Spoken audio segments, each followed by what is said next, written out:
అందరికీ నమస్కారం. మీ అందరికీ తెలుసు, మొన్న 2 రోజులు నేను హౌస్ అరెస్ట్లో ఉన్నాను. ఎందుకంటే హౌస్ అరెస్టు నేను భీమవరం వెళ్ళకూడదు, ఆకివీడు వెళ్ళకూడదు, వాళ్ళని పలకరించకూడదు, వాళ్ళ దగ్గరికి వెళ్ళి మాట్లాడకూడదు. 144 సెక్షన్ ఉందన్నారు. నేను వెళ్తున్నది నేను డ్రైవరు తప్ప ఇంకెవరూ కాదు. కాబట్టి 144 సెక్షన్ నాకు వర్తించదంటే నేను వెళ్తానని చెప్తే కానీ నన్ను హౌస్ అరెస్ట్ చేశారు. సరే, నిన్న హౌస్ అరెస్ట్ లేదు కదా అని చెప్పి బయలుదేరి వెళ్తే పాలకుల దగ్గర నన్ను ఆఫ్ చేశారు. ముఖ్యంగా నేను చెప్తున్నది ఏంటంటే నా ఫోన్ ట్యాప్ చేస్తున్నాను. నేను నా ఫోన్ కంప్లీట్ 24 అవర్స్ పోలీసులు సర్వేలెన్స్లో ఉంటుంది. నేను ఏం మాట్లాడుకున్నది కూడా వింటున్నారేమో అని చెప్పేసి నాకు అనుమానంగా ఉంది. నేను ఇది కంప్లైంట్ చేయబోతున్నాను. ఇంకోటి అనదర్ థింగ్ ఏంటంటే, నేను ఎక్కడికి వెళ్తున్నాను అదే రూట్లో కాశీ నన్ను 10 మంది పోలీసులు ఆఫ్ చేశారు. ఆఫ్ చేసి ఎంఆర్ ఆఫీస్కి తీసుకెళ్లారు. తీసుకెళ్ళిన తర్వాత అక్కడ బైండ్ ఓవర్, ఇప్పుడు ఒక ఎంపీని బైండ్ ఓవర్ చేయాల్సిన అవసరం లేదు. సరే, బైండ్ ఓవర్కి సంతకం పెట్టి నేను ఒక పూచీకత్తు రాసి పర్మిషన్ ఇవ్వండి అని చెప్పేసి పెట్టి వచ్చాను. ఇవాళ కానీ రేపు కానీ పర్మిషన్ ఇవ్వండి, నేను ఆకివీడు వెళ్ళాలి, భీమవరం వెళ్ళాలి. ఎందువల్లంటే వన్ సైడ్ ఒక స్టోరీ అన్నదే బయటకు వస్తుంది. నేను 11:30కి నేను ఎంఆర్ఓతో మాట్లాడాను. ఆ కాల్ రికార్డ్స్ ఎంఆర్ఓ దగ్గర ఉంటాయి, నా దగ్గర ఉంటాయి. ఇప్పుడు ఆ దాంట్లో ఏం మాట్లాడారంటే అక్కడ ఏం జరిగింది అంటే ఏం జరగలేదండి. 40 మంది కారులో వచ్చారు, దండేశారు, మళ్ళీ అందరూ వెళ్ళిపోయారు, ఎటువంటి గొడవ జరగలేదు, చాలా పీస్ఫుల్గా అయిపోయిందండి అని చెప్పేసి అన్నారు. తర్వాత కూడా అదే వర్షన్ వచ్చింది. తర్వాత కొంతసేపటికి ఆయన మీద దాడి జరిగింది. అసలు దాడి జరిగినప్పుడు కొట్టుకున్నప్పుడు ఈయన లేనేలేడు. లాస్ట్గా ఉన్నవాళ్ళు వీడియో తీస్తూ ఉంటుంటే వీడియో తీయొద్దు అన్నారు. దాని గురించి అని చెప్పి ఘర్షణ అయింది. అక్కడ ఘర్షణ అయితే వాళ్ళు తోసుకున్నారు, చిన్న కొట్టుకున్న దాన్ని చిలవలు పలవలు చేసేసి ఆ పేట మీద ఉన్న గ్రెడ్జ్ అంతా తీర్చుకునేటట్టుగా 57 మందిని పేర్లు ఇచ్చి వాళ్ళందరి మీద అటెంప్ట్ మర్డర్ చేయడానికి అక్కడ వాళ్ళకి ఏమన్నా తీవ్రమైన దెబ్బలు ఏమైనా తగలనియా, ఏమన్నా పెద్ద పెద్ద రాడ్లు పెట్టి కానీ లేకపోతే కత్తులు పెట్టి కానీ ఏమన్నా కొట్టారా?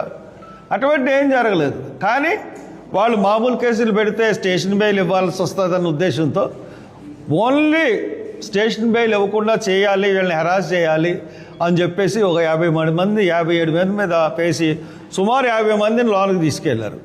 ఇంకా అక్కడ చెప్తున్నది ఏంటంటే 120 మంది జాడ తెలియట్లేదండి, ఏమైపోయారో తెలియట్లేదు. పోలీసులు తీసుకెళ్ళిపోయారా అనాథరైజ్డ్గా, ఏం చేశారో తెలియట్లేదు. ఇవన్నీ కప్పిపుచ్చుకోవడానికి ఆడవాళ్ళని కూడా కొట్టారు పోలీసులు. ఇవన్నీ నేను వెళ్తే బయటకు వస్తాయన్న ఉద్దేశంతో నన్ను వెళ్ళనివ్వకుండా గవర్నమెంట్ ఆఫ్ చేస్తూ ఉంది. ఇప్పుడు నేను గవర్నమెంట్కి చెప్తా ఉన్నాను, మీకు చాలా అప్రతిష్ట వస్తుంది. చంద్రబాబు నాయుడు గారు చెప్తున్నాను, అక్కడ ఒక చాలా భయంకరమైన సంస్కృతి నడుస్తూ ఉంది. ఆ సంస్కృతి మీకు మంచిది కాదు. మీ ఎమ్మెల్యే, మీ తెలుగుదేశం, మీ ఇన్ఛార్జ్ మీకు చెప్పాడు, అనవసరంగా ఒక 4-5-6 వేలు గుడిసెలని ఆయన తీయించాడు డిప్యూటీ స్పీకరు. తర్వాత చర్చెస్ని కూలగొట్టాడు. ఇప్పుడు 71 చర్చెస్కి నోటీస్ ఇచ్చాడు. ఇప్పుడు ఐఏఎస్ ఐపీఎస్ అంటే మీరు ఆలోచించాలి. కలెక్టర్కి ఎస్పీకి నేను చెప్తా ఉన్నాను, మీరు అక్కడ ఉన్న ఎమ్మెల్యే ఏం చేయమంటే చెప్పడానిక మిమ్మల్ని పెట్టుకున్నది. ప్రజలు మీరు చదువుకున్నది ఐఏఎస్లు ఐపీఎస్లు, ఇంతకాలం సర్వీస్ చేసిన కలెక్టర్ గారికి కూడా తెలీదా? ఈ రకంగా అనాథరైజ్ది తీసేయమంటే ఎంతో కాలంగా ఉంటున్న గృహాలు తీయాలంటే కోర్టు ఏం చెప్తుందండి? వాళ్ళకి ఆల్టర్నేటివ్ చూపించి తీసేయమంటుంది. ఆల్టర్నేటివ్ చూపించట్లేదు, ఏమీ చేయట్లేదు, ఇష్టానుసారంగా అవుతున్నారు. తర్వాత చర్చిలకు వెళ్ళిన వాళ్ళందరికీ మేము ఎస్సీల కింద, ఏంటి మేము ఎలా చేస్తారు? ఎస్సీల కింద ట్రీట్ చేస్తారు? కోర్టులో ఎన్నో తీర్మానాలు ఉన్నాయి, కోర్టులో ఎన్నో తీర్పులు ఉన్నాయి దీని మీద. ఏ రకంగా మీరు చేయగలరు? ఈ హిందూ ప్రాక్టీస్ చేస్తున్న వాడు ఎవరిని కూడా మీరు చేయలేరు. గుడికి వెళుతున్న చర్చికి వెళ్తున్న మాత్రాన మీరు ఎస్సీ సర్టిఫికేట్ తీయలేరు. హిందూ ప్రాక్టీస్ చేస్తూ చర్చిలకు వెళ్ళినా తప్పులేదు. ఇప్పుడు నేనున్నాను, ఎవరిదాకా ఎందుకు నేనున్నాను. నేను ఏం పెళ్లి చేసుకున్నాను? హిందూ మతాచార ప్రకారం నేను పెళ్లి చేసుకున్నాను. నా కొడుకులు ఇద్దరు అలాగే పెళ్లి చేసుకున్నారు. చేసుకున్న తర్వాత నేను ఏ దేవుణ్ణి పూజిస్తే మీకెందుకు? హిందూ మతోపచార ప్రకారం నేను నడుస్తున్నానా లేదా? నా ఇష్టం వచ్చిన దేవుణ్ణి నేను మనసులో ప్రార్థించుకుంటాను. ఆ హక్కుని రాజ్యాంగం కాదు, ఎవరూ తీయలేరు. కాబట్టి అది గమనించండి. మీరు ఆఫీసర్స్ అన్నవాళ్ళు ఏదో అతను చెప్తున్నాడు కదా అని చెప్పేసి రఘురామకృష్ణరాజు మీరు ఇష్టానుసారంగా ప్రవర్తిస్తూ ఉంటుంటే మటుకు మీరు బుక్ అయిపోతారు. చెప్తా ఉన్నాను, శాశ్వతంగా ఈ తెలుగుదేశం గవర్నమెంటే ఉండదు. ప్రతి గవర్నమెంట్ ఈసారి ఎందువల్లంటే జగన్ గవర్నమెంట్ని చూశారు, తెలుగుదేశం గవర్నమెంట్ని చూశారు, తర్వాత బీజేపీ గవర్నమెంట్ని చూశారు. ఈ మూడు కలిపి గవర్నమెంట్ చేస్తున్నాయి. ఇప్పుడు పేదల పరిస్థితి కానీ సామాన్యుల పరిస్థితి కానీ ఏ రకంగా ఉందో మనం చూస్తూ ఉన్నాం. ఏమో కొత్త గవర్నమెంట్ వస్తుందేమో. ఎందువల్లంటే ఎకరానికి 99 రూపాయలు ఇచ్చేసి సంపద సృష్టిస్తానని చెప్పిన చంద్రబాబు మొత్తం రాష్ట్రాన్ని ఈయన అమ్మేస్తున్నాడు, దేశాన్ని ఆయన అమ్మేస్తున్నాడు. ఆఖరికి దేశం పెట్రోల్ కొనాలన్నా అమెరికా పర్మిషన్ తీసుకునే పరిస్థితికి తీసుకొచ్చేసాడు. కాబట్టి ఇవన్నీ కూడా కరెక్ట్ కాదు. నేను ఖచ్చితంగా చెప్తా ఉన్నాను, నేను ఇవాళ కానీ నాకు పర్మిషన్ ఇవ్వకపోతే మళ్ళీ హైకోర్టులో నేను లంచ్ మోషన్ మూవ్ చేసి నేను పర్మిషన్ తీసుకుంటాను. అండ్ అనదర్ థింగ్ నేను చెప్తా ఉన్నాను, ఒకటి ఇదైతే మొన్న కుందాలపల్లి వెళ్ళినప్పుడు కుందాలపల్లిలో చాలా శవాన్ని కూడా రోడ్డు మీద తీసుకెళ్ళనవలేదు. అటువంటి కుందాలపల్లిలో ఒక దళితులకి సమానమైన హక్కులు కూడా లేవు. అక్కడ వాటర్ విషయంలో కూడా కుందాలపల్లిలో ప్రతి ఇంటికి వాటర్ ఉంది, పేట అంతటికి. ఒక దళిత పేటలోనే వాటర్ లేదు. అది మేము దళిత పేటకి నిన్న వాటర్ ఇచ్చారు ప్రతి ఇంటికి. అది చాలా సంతోషం. డిస్ట్రిక్ట్ అడ్మినిస్ట్రేషన్కి థ్యాంక్స్ చెప్తా ఉన్నాను. ఇంకోటి ఏంటంటే పాండిచ్చేరి ఎలక్షన్. ఈ పాండిచ్చేరి ఎలక్షన్స్లో మళ్ళీ రాక్షసుడు దిగాడు. ఎందువల్లంటే నేను చెప్తా ఉన్నాను, ఏదైతే రిజెన్సీ సిరామిక్స్ మూసేశాడో, రిజెన్సీ సిరామిక్స్లో ఎందుకు గొడవ లేనియో, ఎందుకు మేనేజర్ చనిపోయాడో యానం ప్రజలందరికీ తెలుసు. ఆ ఫ్యాక్టరీ ఓనర్కి కూడా తెలుసు ఎవరి వల్ల గొడవ లేని. నేను రిజెన్సీ ఫ్యాక్టరీ మూతపడిన తర్వాత నేను తోట త్రిమూర్తులు ఇద్దరం కూడా ప్రయత్నం చేశాం. ఓనర్స్తో మాట్లాడి వర్కర్స్తో మాట్లాడి తెరిపిద్దామని చెప్పి చాలా ప్రయత్నాలు చేశాం. ప్రయత్నాలు చేసినా కానీ అక్కడ ఒక మనిషి అడ్డుకుంటా ఉన్నాడు. ఇప్పుడు ఫ్యాక్టరీని మళ్ళీ తెరవకుండా గవర్నమెంట్ అన్ని పర్మిషన్లు ఇచ్చేసింది. ఈ రిజెన్సీ ఫ్యాక్టరీకి సంబంధించిన జ్యూస్ గవర్నమెంట్ దగ్గర ఏమీ లేవు.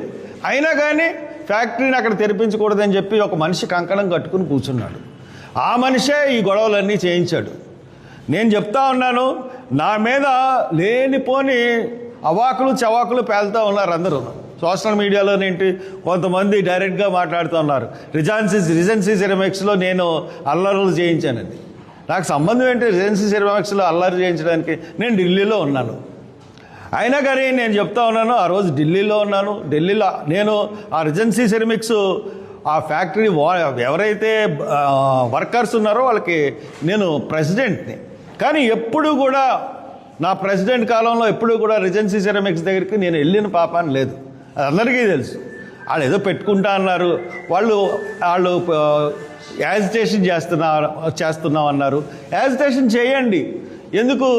వాళ్ళకి మినిమం వేజెస్ కింద ఇవ్వట్లేదు ఫ్యాక్టరీ. కాబట్టి మేము లెటర్ యాడ్ మీద మేము పెడితే మాకు కొంచెం వీలు ఉంటుందండి, మాకు కొంచెం న్యాయం జరుగుతుందంటే పెట్టుకోండి అని చెప్పి నేను లెటర్ యాడ్లు ఇచ్చాను. ఆ లెటర్ యాడ్ మీద వాళ్ళు రాసుకు తెచ్చేవాడిని, నేను సంతకం పెట్టేవాడిని, ఇచ్చేవాళ్ళు, పంపించేవాళ్ళు, అంతవరకే. అంత తర్వాత ఆ మురళీమోహన్ అన్న అతన్ని పోలీస్ స్టేషన్లో కొట్టి చంపేస్తే నేను ఫస్ట్ ఫోన్ చేసింది యానం అడ్మినిస్ట్రేటర్కి ఫోన్ చేశాను. యానం అడ్మినిస్ట్రేటర్ అప్పుడు దాకా ఎవరున్నారంటే 24వ తారీఖు వరకు జవహర్ అని ఒక ఐఏఎస్ ఆఫీసర్ ఉన్నాడు. ఆయన చాలా స్ట్రిక్ట్గా చేస్తూ అన్నీ కూడా పూర్తిగా యానాన్ని ఒక క్రమ పద్ధతిలో పెడితే 24వ తారీఖున ఆయన్ని ట్రాన్స్ఫర్ చేసి జనవరి 24న 25వ తారీఖున రిలీవింగ్ చేసి పంపిస్తారు. 24వ ఎందుకంటే 26వ తారీఖున అతను జెండా ఎగరేయకూడదు యానంలో అనే ఉద్దేశంతో అక్కడ ఎమ్మెల్యే ఇదంతరికి కారణమైన ఎమ్మెల్యే చేయించాడు. 26వ తారీఖున ఆయన రిపబ్లిక్ జరపకుండానే రిలీవ్ వెళ్ళిపోయాడు. 27వ తారీఖున ఈ గొడవ. అదే జవహర్ నుండి గొడవ జరగకపోను, కానీ 27 జవహర్ను పంపించేసి గొడవ చేశారు. గొడవ చేసిన తర్వాత యానో అడ్మినిస్ట్రేటర్కి నేను ఫోన్ చేశాను. 7:30కు ఫోన్ చేసి అక్కడ గొడవ జరుగుతున్నట్టండి, పోలీస్ స్టేషన్లో ఈ కార్మిక నాయకుడు ఉన్నాడట, కొంచెం చూడండి అంటే మళ్ళీ 10 నిమిషాల్లో చచ్చిపోయాడు అన్నారు. వెంటనే ఫోన్ చేసి చనిపోయాడంటే అప్పటికి యానో అడ్మినిస్ట్రేటర్కి తెలియదు. తర్వాత ఇమీడియట్గా మన ఈస్ట్ గోదావరి పోలీసులు ఎంటర్ అవ్వకుండా అంతకుముందు 3 రోజులు మా పర్మిషన్ తీసుకునే ఎంటర్ అవ్వాలి అని ఒక ఒప్పందం చేసుకున్నాడు స్టేట్ గవర్నమెంట్తో మల్లాడి కృష్ణారావు, యానో ఎమ్మెల్యే. అంటే ఏదన్నా అల్లారి జరిగితే ఇమీడియట్గా పోలీసులు వచ్చి వెసులుబాటు అన్నది తీయించేశాడు, కావాలని తీయించేసి వెంటనే పోలీసులు వెళ్లకుండా చేశాడు. మళ్ళీ ఈ రోజున ఆ వెంటనే పోలీసులు వెళ్ళి ఉంటే ఆయన చనిపోకుండా ఉండేవాడు మేనేజర్. ఆ మేనేజర్ని నేను ఎప్పుడు చూడనే లేదు, ఎప్పుడు పలకరించడం లేదు, ఎప్పుడు మాట్లాడిన కూడా లేదు.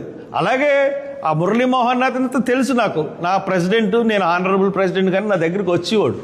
సరే ఇదంతా అయిపోయిన తర్వాత సిబిఐ ఎంక్వైరీ చేశారు, ఫ్యాక్టరీ నాశనం చేసేసారు, ఫ్యాక్టరీ మేనేజర్ని చంపేశారు, తర్వాత సిబిఐ ఎంక్వైరీ చేశారు. సిబిఐ ఎంక్వైరీ ఏమైంది? ఇప్పుడు నేను మోడీని ప్రతి వారం తిడతాను, నేను బీజేపీని తిడతాను, తెలుగుదేశాన్ని తిడతాను, జగన్ పార్టీని తిడతాను, జనసేనని తిడతాను, అన్ని పార్టీలు, ఒక కాంగ్రెస్ పార్టీని తప్పితే అన్ని పార్టీల మీద విమర్శిస్తాను. సిబిఐ ఎంక్వైరీ అక్కడ వేసిన సిబిఐ ఎంక్వైరీ మరి నేను అన్ని పార్టీలకు ఎగనిస్టే కదా, తీసుకురండి బయటికి.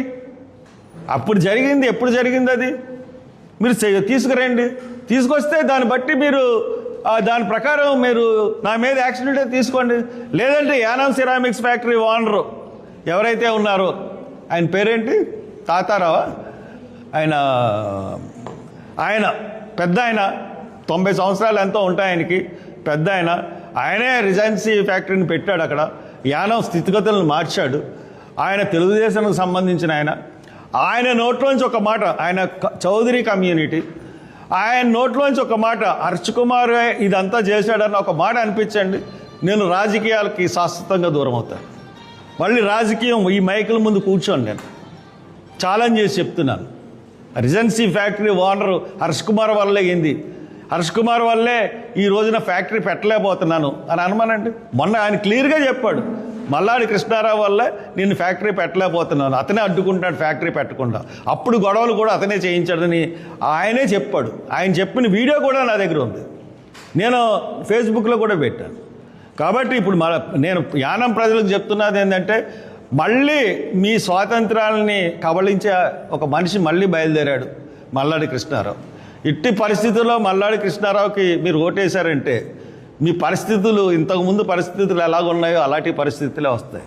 ఖచ్చితంగా కాంగ్రెస్ పార్టీకి ఓటేయండి, గొల్లపల్లి అశోక్కి ఓటేయండి, తప్పకుండా నెగ్గుతాడు యువకుడు. నేను చేయిస్తాను, నేను కూడా దగ్గరుండి మీకు హామీ ఇచ్చిన పనులన్నీ కూడా నేను చేస్తాను. Thank you.